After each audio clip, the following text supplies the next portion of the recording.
What is it? Is Melania now embarrassed that she made a $1 billion demand on journalist and Epstein chronicler Michael Wolff back in October, asking him, demanding that he retract and apologize related to his reporting about the relationship between Melania and Epstein and Donald Trump and all of that? Because nowhere in the new federal filing that she just made, in the case in which Michael Wolff ran to court first to have a state court judge declare that he did not commit defamation or libel, she moved it, or trying to move it, to federal court. And in those federal court filings, including in the last 24 hours, she leaves out conveniently the part about the $1 billion demand on Michael Popak. Let's get into the molecular and the nitty-gritty here, shall we? You saw the title. Yes, we found the email Melania's team doesn't want the judge to see. The one with a $1 billion demand tied to Michael Wolff. So why does their federal filing leave that out? Because venue is the whole game. Stay with me. I'll show you how a missing sentence could move this from New York to Florida, why Judge Cannon's shadow looms over it, and how diversity jurisdiction and $75,000 become the keys. And yes, we'll talk about the service dodging that's making the New York judge cranky. A $1 billion demand pops up in an email, and then poof, it disappears from the paperwork that marches into federal court. Why mute the loudest number in the room? Because if the judge hears the drum line, the parade route might change, and the team knows it. Here's the timeline, clean and simple. On October 15, Melania's Florida counsel sends an email that doesn't whisper. It demands a retraction, an apology, and slaps a $1 billion price tag on the so-called damage. That's not a typo, that's a statement. Later, the removal papers hit federal court. They talk about moving the case out of New York. They talk about diversity. They talk about jurisdiction. But the $1 billion line, gone. Like Grumpy Trumpy's humility. That doesn't shrink the case. It tries to shrink the spotlight. Cutting that number changes the mood of the whole fight.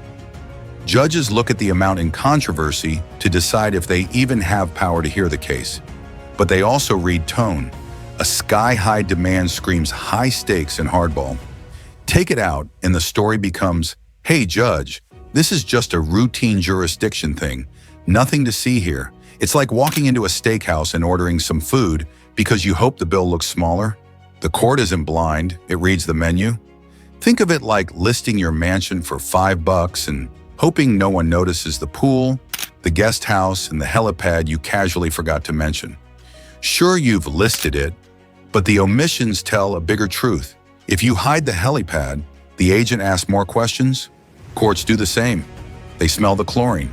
Here's the boring-sounding part that actually matters. Federal removal rides on 28 USC sections that say two things. The parties must be from different states and more than $75,000 must be at stake. That's the floor, not the ceiling. To figure out the real amount, judges check complaint numbers, affidavits, and yes, emails and letters. They don't just stare at the removal notice, they pull the whole thread. If a pre-suit demand says $1 billion, that's not a whisper on the wind, it's a receipt. One line in a demand letter can turn into Exhibit A for the court. It signals severity, stakes, and sometimes a little forum shopping perfume. You can try to spray Febreze on it, but the scent lingers. Courts use these demands to gauge whether the case belongs in federal court. And when they see selective silence, eyebrows go up. Not at orange turd levels, but close. Plenty of cases let judges weigh pre-suit demands to set the amount in controversy. When lawyers play peekaboo with key facts, judges take note. Selective omissions look like stage managing the record. And the minute a judge thinks you're editing out the spicy parts, the questions get sharper. What else did you sand down? Why tell the story this way? Now, why carve out that $1 billion line? Because it clashes with the next move. The end game smells like Florida. You soften the paperwork, make the fight look technical, and glide into a district that could route you to a friendlier green. And yes, the Judge Cannon possibility is the golf cart waiting by the curb. That's the prize for a clean removal. So here's the small payoff. The missing $1 billion isn't a typo, it's a tactic. Trim the facts, smooth the path, and hope the court reads the quiet part quietly. But quiet numbers don't erase loud emails. The record travels, and so does the tone it carries. Now let's see how venue jiu-jitsu, service dodging, and diversity jurisdiction all get twisted into a Florida funnel, and why the toothbrush test might matter more than any press release. Why is a New York case acting like it's already sipping an Arnold Palmer on a Mar-a-Lago golf cart? Because if you can change the map, you can change the ref, and that's the quiet part doing the heavy lifting. Here's the basics of diversity jurisdiction in plain English. Federal court wants two things. The parties live in different states, and the fight is worth more than $75,000. No legal Latin needed. Wolf is New York. Melania's team says she's Florida. If the court buys that, you've got the diversity piece. The money piece? That's not a struggle. The real battle is which state gets her home label, because the label drives the door you walk through. Now the tension. Where does she actually live? Not where she shops for sunglasses, not where the Christmas tree looks cute. Courts care about domicile, which depends on two things: physical presence and intent to stay. You can split your time, but you get only one true home for jurisdiction. So the fight becomes New York versus Florida, and it's less glamorous than it sounds. It's receipts, calendars, and a whole lot of "where were you on Tuesday?" The toothbrush test matters more than Instagram. Judges ask, where does the toothbrush sleep most nights? Where's the dog's vet? Where are the kids' records? Do you keep your slippers in Florida but your life in New York? That's the stuff that moves the needle. If your favorite spa chair sits at Trump Tower and your mail piles up there, that's a tell. If your driver's license, voter registration, and tax filings say Florida, that's a louder tell. Courts get nosy, and that's by design.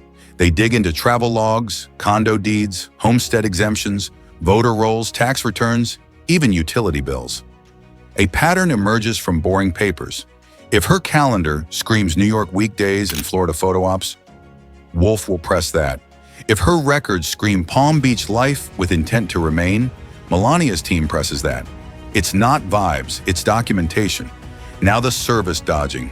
Cute for a sitcom, not great in federal court.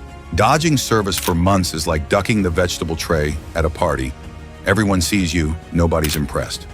Worse, touch the wrong motion and you risk waiving your complaints. If you tell the court, you can't touch me, then ask the same court, please dismiss this. You're handing the judge a reason to say you played yourself. Judges do not love that move, even less when the docket already looks like games. Waiver traps are real. If you argue improper service or lack of personal jurisdiction, then seek affirmative relief, like a broad motion to dismiss. You signal that the court has power over you. That can undercut your own objections.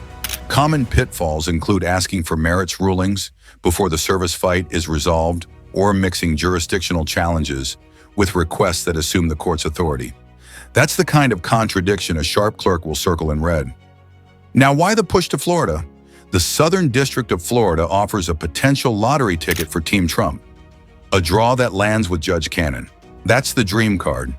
The path runs through proving Florida domicile, surviving the waiver minefield, and keeping the narrative tidy enough that a federal judge doesn't bounce it back to state court. It's venue jiu-jitsu. Leverage small angles to flip a bigger opponent. So what happens when judges smell gamesmanship? Let's meet the referees.